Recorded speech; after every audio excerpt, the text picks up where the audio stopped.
Hi, welcome to the Art of Shame-Free Living podcast. And today's all about screens.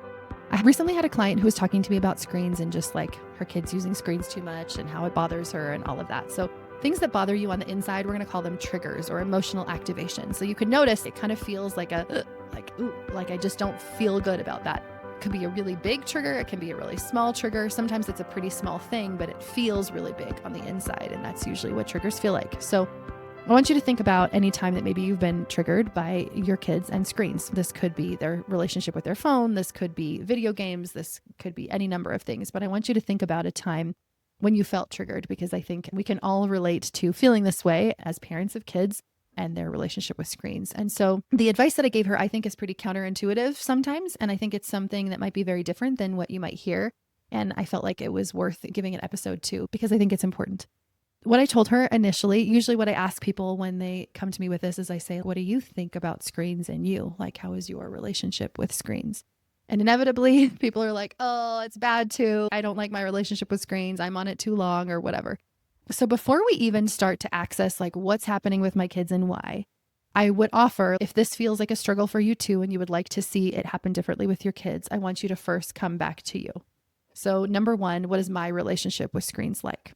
And if you're somebody who's like, oh, it's great, like I'm never on screens, it's totally good, but you're doing that from control and force, like I force myself not to be on it. I fear them. Like I'm on one side of the spectrum of control. I would offer that that's not the space we want to be in either.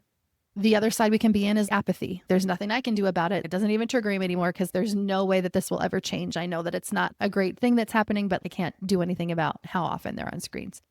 That's usually what we swing back and forth. Sometimes like we're on one end, sometimes we're on the other end. Sometimes we're on one side and our partner's on the other side of the coin. But what I'm talking about is more of like when I look at my own internal relationship with screens, is it more kind of in the middle where I feel pretty comfortable with them. I feel pretty confident in my relationship with screens. I'm not really triggered by it.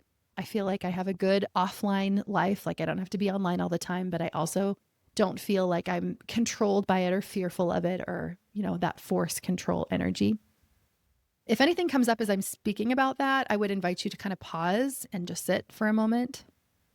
And as you pause and sit for a moment, maybe even grab a pen and a notebook and just write down some thoughts that come up too, especially in regards to you and how you relate to your own screen use.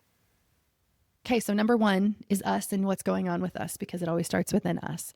Number two is there's the macro and the micro. It's easy for us to put a lot of shame and guilt and worry and fear on our own selves individually to like, I have to make these changes and I have to create all of these programs and sticker charts and figure this out for my kids or it's going to be a really big deal. And we feel really bad, like it's all the pressure is on us. But I also think that there's this macro level of the companies behind a lot of the video games or social media systems. Their purpose is marketing and growth and economic growth. So they're looking to try and get more people to purchase, to get more people to spend time on it, to get more people to want to be there. We've all heard this before if you've ever watched that movie. I can't even remember what that documentary was, but there was a documentary about social media. There's a book called Stolen Focus that you can read. There's a book called Reset Your Child's Brain by Dr. Victoria Dunckley. I've read a lot of books on screens, clearly. Anxious Generation by Jonathan Haidt is another one. So there's a lot that talks about kind of what's going on behind the scenes. And there's this whole macro aspect of what's happening psychologically and what the companies, what they are doing in order to try and take our attention and focus. And so it's not all just on us. The pressure is not all on us as individuals to try and fight our way through. I think sometimes we think like it's our fault, like we should be doing more about it. But it's helpful for me just to know there is more going on than just me. And Stolen Focus really helped me kind of see that in a different way and take a little bit of that pressure off. Okay, so that's the second thing I want to say. The third thing I want to say is this is kind of what I mentioned to her was in that moment when you're feeling triggered by something that your child has done. I'll use screens as an example, but if screens is not something that triggers you, I would invite you to think about something else where that emotional activation pops up. What's really happening is I'm feeling discomfort inside. Whatever that feeling is, it doesn't feel good, it feels uncomfortable.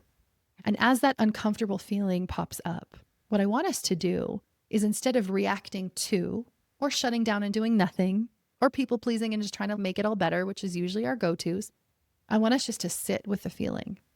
Don't even respond. Don't say something to your kids about it yet. Just sit with that feeling of discomfort.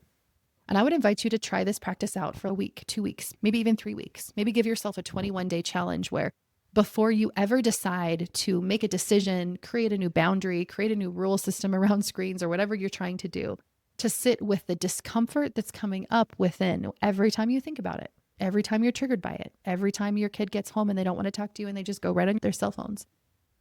Because sitting with discomfort is exactly what screens help us to avoid. And if we can cultivate a strong muscle of sitting with our own discomfort, then that is what we get to model and also verbally actually teach our children to do, which is what we actually want for them, right? We want them to have a healthy screen use. We want them to be able to know to use tech, to know that it's okay to use. It can actually be really lovely. There can be wonderful things on it, but also to feel like they know how to regulate themselves and they know how to sit with their own discomfort. They know when they're going to screens to connect. They know when they're going to screens to kind of push down the feelings that they're feeling, and they know what the purpose behind what their screen use is in that moment. And they have other ways to manage to sit with their feelings instead of always going to the screen to avoid it. And I think that's a much more beautiful gift that we get to give them. And then just deciding like, here's the rules, here's the boundaries, here's the rewards and punishments if you're, not fitting in line with it. Here, I'll take your phone away or not. Once you move through that discomfort, I would also offer that answers are on the other side of that, because once you sit and feel, it will move through, it will shift, your energy will shift. And then you get to ask yourself on the other side of it, now what? How do I want to respond? And sometimes the answer might surprise you. The answer might be exactly the same. You're like, no, we're going to stick with this boundary. The answer might be way more extreme. It might be like, you know what, we're going to actually do something about this as a family. And if you decide to go that route, I would highly suggest reading Reset Your Child's Brain.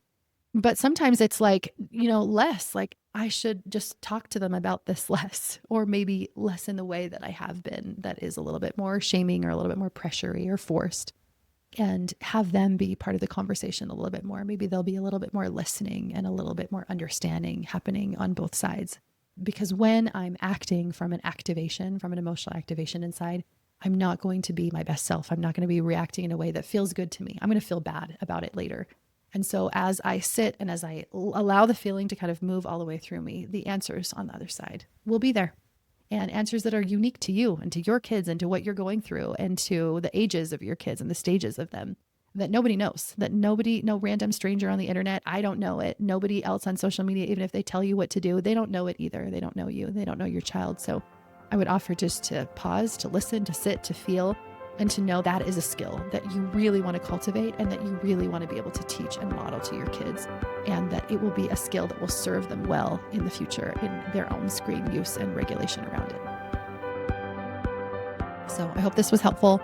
Quick little reminder at the end of the episode, join our retreat, Manifest Me retreat, April 22nd to the 25th. We would love to have you there. See you.